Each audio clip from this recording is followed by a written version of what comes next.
nakita ko gumamit ka ng pangkulay ng buhok. Dahil ba marami ka ng puting buhok? Alam mo, ang maraming puting buhok, hindi yan sinyalis sa katandaan o sa may edad na.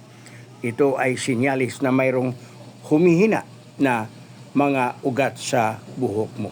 Ngunit ang dahon ng bayabas, alam mo, makatulong pigilan na lumabas ang maraming puti sa buhok mo. Ang dahon ng bayabas makatulong pampalakas sa ugat sa buhok mo. May antioxidant na tumulong sa hair pigment cells. Ang dahon ng bayabas, pinagana nito ang daloy ng dugo sa anit kaya mas mabusog ang hair follicles. Paano ba gamitin? Magkuha ka ng malinis na dahon ng bayabas, isang dakot na dahon.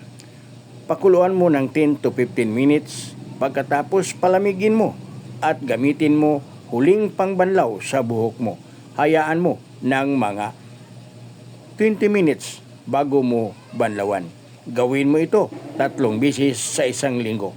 Makita mo magandang resulta sa paggamit mo ng dahon ng bayabas.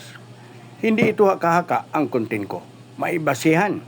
Pwede mong i-research kung totoo ba na ang dahon ng bayabas makatulong pigilan ang pagdami ng puting buhok. Ba't alam ko? Dahil ako ay herbalist.